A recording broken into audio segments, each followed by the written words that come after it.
Hello, my name is Teacher Bridget. I'm a teacher with VIPKID, and I thought I'd make a short video today sharing some strategies and techniques I found helpful for teaching pronunciation to English language learners. We all know that with VIPKID, teaching pronunciation is very important. Our students' parents are sticklers about correct pronunciation. So that means we have to be sticklers about it too, listening very carefully to any mispronunciations and then quickly intervening to correct them. In some cases, correct pronunciation can also influence comprehension. I had a student about a month ago who, I didn't realize this until this point, but she didn't know the difference between five and fine. And because she couldn't differentiate between the sounds of v and n, she didn't realize those were two separate words. So that was really interesting for me to learn, just to see how important pronunciation is, not only to being comprehensible, but also to understanding. And exercising listening comprehension as well. But as we all know, teaching pronunciation can be really hard because a lot of what happens inside our mouth. Well, we can't necessarily show our students what's going on. So it's hard to have them produce the right sound. Even by hearing it or even watching your mouth, even that can be a little tricky for students. So I thought I'd share 4 techniques I found useful for teaching pronunciation. But first, let's take a look at some of the phonemes, or the smallest sounds in language, that students struggle with the most. Let's start with the big one, TH, or th. More students struggle with this sound, in my experience, than any other sound in the language. A lot of kids will say it like f, like fish, placing the teeth over the bottom lip. Another hard one is v, like vase. This is another sound where students have to put their teeth over their lip. And in this case, we make the humming sound kind of through our teeth that creates a vibration on the lower lip. A lot of students will make the W sound, w, w, instead of V. So you might hear waste or vehicle, perhaps. Another tricky one, L, the sound of L. This one's hard because our tongue goes behind our front teeth. And this is one where students can't really see very well what we're doing with our mouths, so it's hard for them to produce it. I've often heard students just kind of leave the mouth open and go, for example, ball is ba. Finally, the sounds of the letters N and M can easily get mixed up. I found it's harder for students to say the N sound, the N, rather than the sound of M. Oftentimes when students are saying the N sound, they'll often close their lips, just like they would say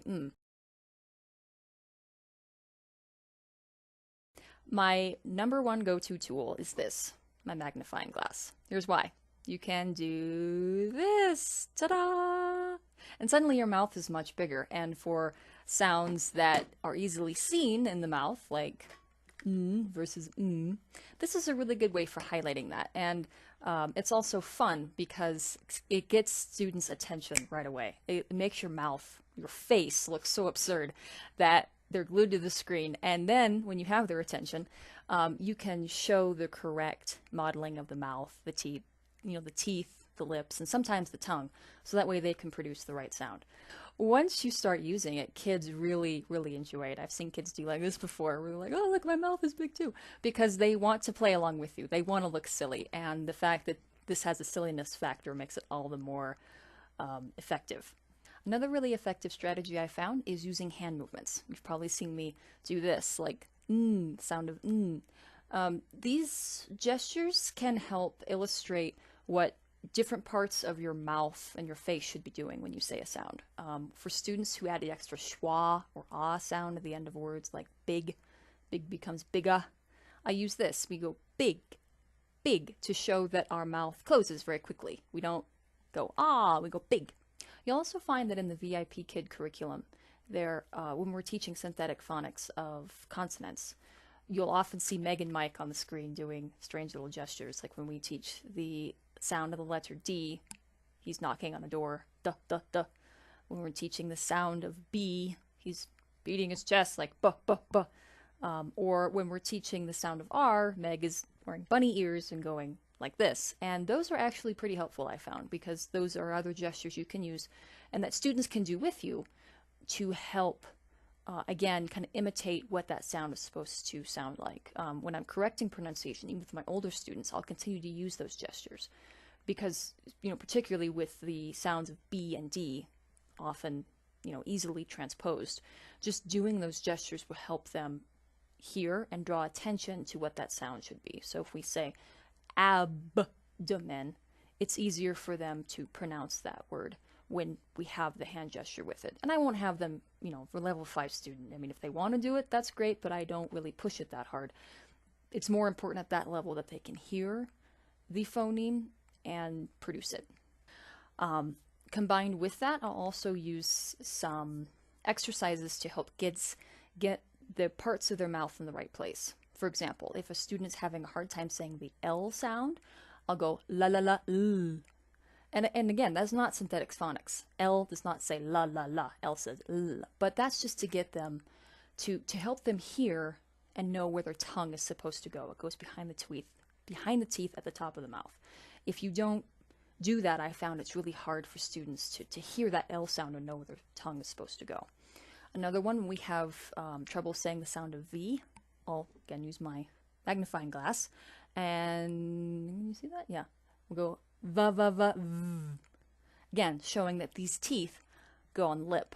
If you just do this, students sometimes don't get that.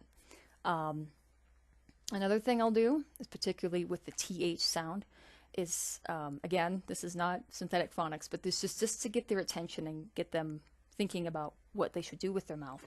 If a student is having a hard time saying the th sound, I'll, again, use the magnifying glass and say something like, and obviously they can't hear what I'm saying, but that's actually useful because it actually, again, gets their attention, like, what's going on here? And then it focuses their attention on the mouth, and it shows what the mouth is doing. And then once I have their attention and they're doing, and they are putting their tongue between their teeth as well, then we'll say the sound with. That's also helpful for N.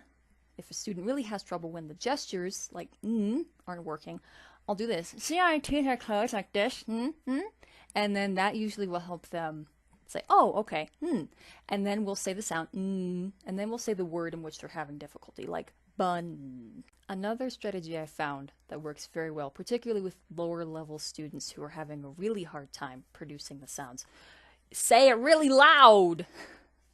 I have the loud sign, and I also have a quiet sign on a stick, and we'll go back and forth doing loud and quiet. But when students are yelling a sound, it's really hard to mumble it. So when we have students who, either for lack of confidence or just because they're having a hard time getting their mouth around these phonemes, for students who don't produce the sounds clearly, this is a really good way for them to be encouraged to say it loud, say it proud, and also to use good enunciation as well. Along with that, we might clap out the syllables as well. For example, vegetable. Or I have these little pom-poms, and if we really want to have fun, we'll just do it this way. Vegetable, vegetable. And that's a really, again, a really effective way for parsing words into discrete little chunks and putting them all together. Now, if a student is really struggling with the word, I'll break it down syllable by syllable, and we'll work on each syllable, and then we'll put it all together. The final strategy for teaching pronunciation is patience. It's very rare for a student to be able to produce most or even a passable amount of English sounds and words correctly the first, second, third, or even fourth or fifth times. That can be hard for very fastidious parents who want their children to speak it correctly now. But we also have to know when to cut our losses and just move on. My own personal rule is if we've tried 3 times and a student is not perfect, I say, you're doing better, great job. And then I'll write the word in the chat box. I use the chat box as a study guide, so that's way students and parents can see the words they struggle with. I'll write the word in the chat box and then we'll just move on. Continuing to use these strategies will yield results. I have one student I'm working with right now that when I started working with her about 2 months ago, she had very high comprehension, very good work ethic, but she was almost totally incomprehensible. She couldn't get her mouth around almost any English sound, and her mother was so frustrated. She was interrupting the student, correcting grammar, correcting pronunciation every 5 seconds, and we just kept working on it.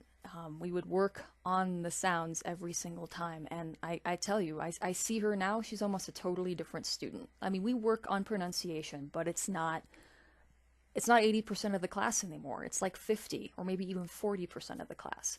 And I've noticed that her mother is so much happier, and mom is content to sit back a little bit now and let the student take the class on her own, uninterrupted, unaided, because she herself, the parent, is also seeing results. So if you have a student like that who's struggling mightily, just be encouraged that if you keep working on it, it will get better, I promise. So, all that being said, I'm not a speech pathologist, and I'm confident I don't have this all figured out. So if you have some suggestions for how to teach other sounds, or maybe some more effective ways to teach some of the sounds we've talked about today, please leave them in the comments. We'd love to hear it.